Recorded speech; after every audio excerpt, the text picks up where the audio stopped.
এসছি এখন শিয়ালদা স্টেশনে। এই যে টুপিটা নিয়েছো? হ্যাঁ, হাতে টুপিটা আছে। তো এখন সময় হয়ে গেছে প্রায় রাত 8:30। আমরা এখন পৌঁছালাম। ট্রেন এখন সময় আছে 10:10, 10:05। তো তোমাদের যাবতীয় ডিটেলস বলবো, কীভাবে টিকিট কাটলাম, টিকিট কাটার খরচা কত, যাবতীয় ডিটেলস পেয়ে যাবে। स्टेशन को अधिक ट्रेनों के साथ चलने में कठिनाई का सामना करना पड़ेगा।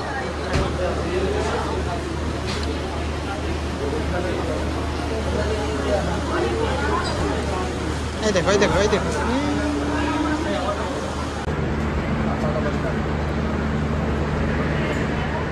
চলে এসেছি আমরা আমাদের অনেকক্ষণ পর D3।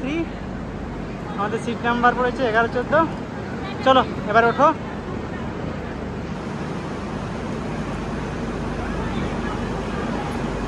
কি ঠান্ডা হওয়া। তো ফাইনালি আমরা ট্রেনে উঠে গেছি। এই হচ্ছে ট্রেনের বাইরের দিকটা, এখানে একটা মিরর রয়েছে, দেখতে পেয়েছি, বেশ ভালোই। থার্ড এসি নিয়েছি, তো থার্ড এসি খারাপ নয়। থার্ড এসিতে আমাদের বাজেটটা একটু কমই পড়েছে, তাই একটা সুবিধা। কিন্তু এসি কিন্তু দারুণ, মানে কোয়ালিটি খুব ভালো, দারুণ এসি আছে, ঠান্ডায় লাগে। ঠিক আছে, এখন দেখা যাক আমরা দার্জিলিং পৌঁছাই, তারপর তোমাদের সমস্ত কিছু দেখাবো। তো পুরো ভিডিওটা দেখতে থাকবো। তো এখন সময় হয়ে গেছে রাত্রি 3:30। মোটামুটি আমাদের ট্রেন অন টাইম চলছে। ঠিক আছে, মালদার ঢোকাবে মোটামুটি 3:56 নাগাদ। আমরা প্রায় ঘুম থেকে উঠে গেছিলাম, তেমন কেউ ঘুমাইনি। ট্রেনের ভেতরে এত ঠান্ডা চিল হয়ে গেছে, আমার তো যেতে ইচ্ছা করছে না, আমি বাইরেই দাঁড়িয়ে আছি। তো এখন সময় 4:05, আর এই সময় আমাদের ট্রেন দাঁড়িয়ে আছে মালদা টাউনে দাঁড়িয়ে আছে। কিছুক্ষণ পরে ছাড়বে, এরপরে কিষানগঞ্জ, তারপরে নিউ জলপাইগুড়ি। আমাদের ট্রেন এসে পৌঁছেছে কিষানগঞ্জ।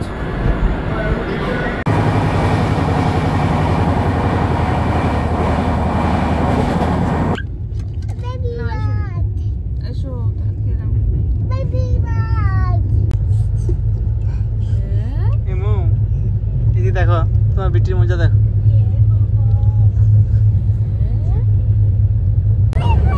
এখন কলেজ থেকে নেমে গিয়ে এখানে বসে আছি।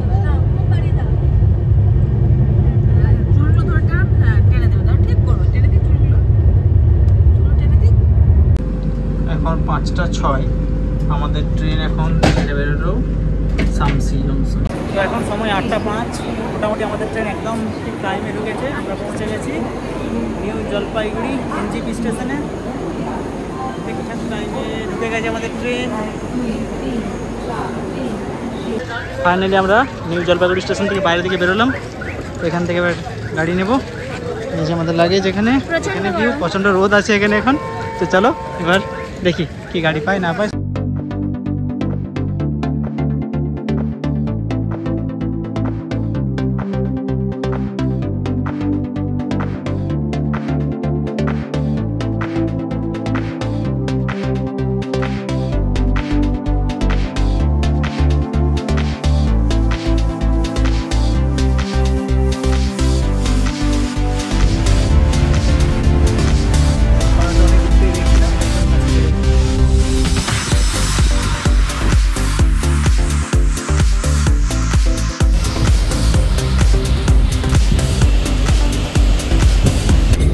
ভিডিওতে দেখছিলাম, এবারে নিজে চোখে দেখে জাস্ট অবাক হয়ে যাচ্ছে।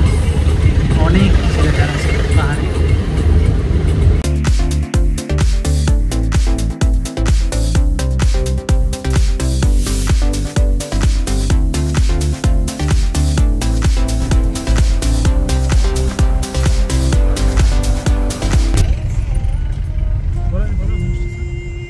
তো আমরা এখন হোম স্টেশনে আছি, হোম স্টেশন থেকে ক্রস করছে।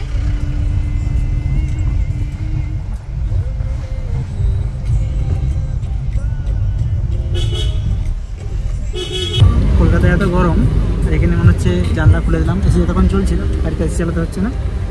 এবার পুরো প্রাকৃতিক এসি বাইরে থেকে আসছে। তো গাড়ি ভানুভবন এসে নামিয়ে দেয়। তো ওখান থেকে একটু হেঁটে যেতে হয়, যেরকম যার হোটেল। তো হোটেল তোমরা অবশ্যই দেখে শুনে বুক করবে, কারণ আমরা অনলাইনে বুক করেছিলাম। দেখি কেমন কি আছে, তোমাদেরকে পুরোটাই রিভিউ জানাবো। রাস্তা দেখতে পেয়েছো, এইদিকে সুদীপা কি বলছে দেখি, কি বলছো? ওয়েদার যদি বলি খুব ঠান্ডাই লাগছে, ঠিক আছে, খুব একটা গরম তা নয়। সবাই দেখছি জ্যাকেট ট্যাকেট পরেছে, আমি শুধু পাতলা গেঞ্জি পরেই হাঁটছি। কলকাতা থেকে অনেক বেশি ঠান্ডা, কলকাতায় থেকে এখানে ভালো, মানে এখন হাঁটছি ঠান্ডা ফিলিং হচ্ছে, মানে এত জিনিস নিয়ে হাঁটছি কিন্তু গরম করছে না, তোমরা বুঝতেই পারছো বেশ ঠান্ডাই আছে। এই হচ্ছে গ্যালারিজ, এখানে সবাই ফটো তুলে এখানে এসে। আমরা এখন হাঁটতে পেরিয়ে যাচ্ছি, পরে আসবো। এই যে এই রাস্তায় সোজা চলে যাচ্ছে। এই যে সমস্ত ভারগুলো প্রণব একাই বহন করছে, আমি বলছি আমি পারছি না, বিকজ এতটাই চড়াই রাস্তা যে আমি না পারছি ব্যাগ টানতে আর না পারছি পিহুকে নিতে। পিহুর প্রচণ্ড হাসি পাচ্ছে। এই রাস্তা দিয়ে যাচ্ছি এবার, আপার টুংসুং রোড। আপার টুংসুং রোডের এই দিকে রাস্তাটা দেখো, পুরো কুয়াশা, পুরো মেঘ ঢুকে গেছে মনে হচ্ছে, দেখতে পেয়েছো? এখন পরে হোটেলে পৌঁছেছি, এখন রিসেপশনে রয়েছি, এখানেই খেলা করছে। আর এখানের মানুষই যদি বলতে না পারে যে কোথায়, রাস্তা ভুলে গেছি। এই এই দেখা দিয়ে দেখা দেখা দেখা, এদিকে দেখা, পিহু পিহু এদিকে দেখা, এদিকে যে খুশি হয়েছে। ইয়া ইয়া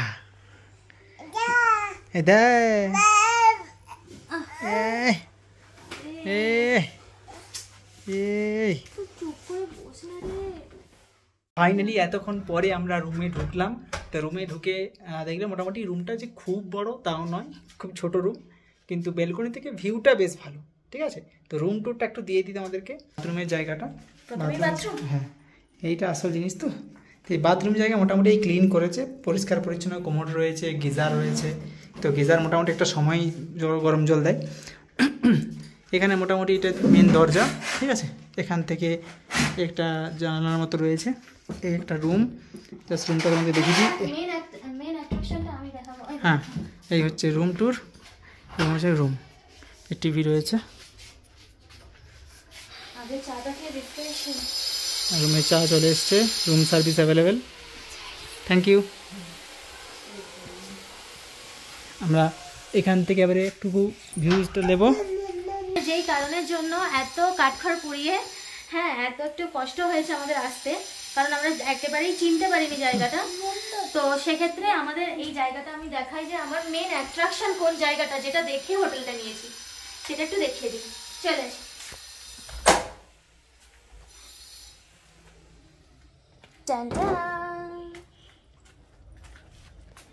এই হচ্ছে ভিউ। এই ভিউটার জন্য আমি এই হোটেলটা, মানে এটা এইমাত্র একটু ফাঁকা ছিল এই জায়গাটা, এইমাত্র মেঘে ঢেকে গেল। এইখানটা দেখো, পুরোটা দেখতে পাওয়া যাচ্ছিল এইমাত্র মেঘে ঢাকলো। মানে এখানে আমার দাঁড়িয়েই মনে হয় সারা দিনটা কেটে যাবে। ওহ, মানে পুরো মেঘটা মনে হচ্ছে সামনে, এখানে মনে হচ্ছে আমরা এখানে দাঁড়িয়ে আছি, এখানে মেঘের মধ্যে দাঁড়িয়ে আছি, তাই না? এখানে পুরো মেঘের মধ্যে দাঁড়িয়ে আছি আমরা দুজনেই, তিনজনেই। পিহু মেঘ চিবাচ্ছে। পিহু তুমি মেঘ চিবাচ্ছ? কি ভিউজ, জাস্ট অসাধারণ। পাহাড়ে না আসলে বুঝতাম না, পুরো কখনো হঠাৎ করে মেঘটা চলে আসছে, কখন সরে যাচ্ছে। আমরা মাউন্টেন ভিউ নিয়েছি। হ্যাঁ ম্যাল ভিউ নিয়ে ইচ্ছা করি। আর তাহলে মেলে তো এমনিতেই ঘুরতে যেতে পারো, ম্যাল ভিউ নিয়ে কী করবো? এইটাই বসে বসে দেখার মতো, এনজয় করার মতো। কখনো মেঘটা আসছে, কখনো পুরো ফাঁকা হয়ে যাচ্ছে। কাঞ্চনজঙ্ঘা ভিউ নয়, না এটা হচ্ছে মাউন্টেন ভিউ জাস্ট। মেঘের আচ্ছন্ন হয়ে গেছে, ওই যে দেখো পুরো মেঘটা যাচ্ছে। হ্যাঁ পুরো মেঘটা যাচ্ছে, বোঝা যাচ্ছে। এখানে হয়তো ক্যামেরায় বোঝা যাচ্ছে না, দর্শক বুঝতে পারছে না। আমরা এতটা টায়ার্ড আছি, কিন্তু এটা দেখে না মানে রিফ্রেশ হয়ে গেছি, রিফ্রেশমেন্ট। কিছু বলার নেই। কিছু কথা বলে দিই। হোটেলে যখন তোমরা বুক করছো, হোটেলে বুক করার সময় অবশ্যই কোনো নিয়ার কোনো জায়গা মনে রাখবে। যেমন আমাদের কি ছিল বলো তো, শেরফা গুম্ফা এর কাছে রয়েছে। আমরা যখন বলছিলাম আপার টুংসুং রোড, তো ওখানে কিন্তু অনেকে চিনতে পারছে না, ঠিক আছে। শেরফা গুম্ফা বললেই চিনে গেল, এই জন্য একটা রাস্তা ভুলও করে ফেলেছিলাম। তো দেখলাম যে আবার বললাম, তারপর ঠিক করে এলাম। একটু হাঁটতে হলো, একটু ইচ্ছা করি, হয়ে গেল একটু জার্নি। আচ্ছা, দ্বিতীয় একটা কথাতে আসি, সেটা হচ্ছে মনে করো তোমরা যখন দার্জিলিং মেল বা যে কোনো ট্রেন ধরে এনজিপিতে নামছো, এনজিপিতে নেমে অনেকেই কি করো বলো তো, অনেকেই যে শেয়ার গাড়ি করো বা অনেকে রিজার্ভ গাড়ি করো। শেয়ার গাড়ি করলে 300 টাকা পার হেড নিচ্ছে, আর রিজার্ভে করলে 2200, 2000 এরকম। তো আমরা প্রথমে ভাবলাম যে শেয়ার গাড়ি করেই চলে যাই। শেয়ার গাড়ি যখন করলাম তখন দেখলাম যে শেয়ার গাড়িতে বললো 300 টাকা, বসে আছি প্রায় 1 ঘন্টা বসে আছি, ঠিক আছে। 1 ঘন্টা বসার পর দেখছি 2 জন যতক্ষণ না আসছে, মানে টোটাল 10 জন হতে হবে তবেই গাড়ি ছাড়বে। আর এত গরম লাগছে ওই জায়গাটা, বসে আছি, লাভ কিছু হচ্ছে না। বাধ্য হয়ে সবাই নেমে গেল, আমরা নেমে চলে এলাম। তারপর আবার ঝগড়াঝাটি করে একটা গাড়ি ধরলাম, যেখানে ছোট গাড়ি, এসি গাড়ি, এবং বললো যে আর একটা ফ্যামিলি গেল আমাদের সঙ্গে, সে বললো 2200-2400 নেবো, আর তোমরা হাফ করে 1200 করে দেবে। তো এটাতে রাজি হলাম, এসে নিয়ে অনেক ঝামেলা হলো, কিন্তু আমরা ওইটাই মানলাম, এটাই করে এলাম। তো যারা ভাবছো শেয়ার গাড়ি করে আসবে, যদি বাচ্চা নিয়ে আসো, সেক্ষেত্রে শেয়ার গাড়ি কিন্তু পসিবল নয়। আর 10 জন হবে, তা তোমার 1 ঘন্টা হতে পারে, 1.5 ঘন্টা হতে পারে, সময় লাগতে পারে, ঠিক আছে, এটা মাথায় রাখবে। কিন্তু যদি তুমি রিজার্ভে করো, খুব সুন্দর আসতে পারবে। কিন্তু যদি সিঙ্গেল আসো বা কোনো কাপেল আসো, তারা কিন্তু ইজিলি শেয়ার গাড়ি করে আসতে পারবে। সেক্ষেত্রে প্রচুর জার্নি কিন্তু হবে, ঠিক আছে, রাস্তা কিন্তু ভালো নয়, জার্নিটা কিন্তু হবেই, হ্যাপটিক জার্নি আছে। সে কারণে আমরা প্রথমবার পাহাড়ে এলাম, তো এই দুজনে মিলে শেয়ার করে চলে এলাম, 1200 টাকা পড়লো, খুব সস্তায় মোটামুটি। একটু বলা ছিল।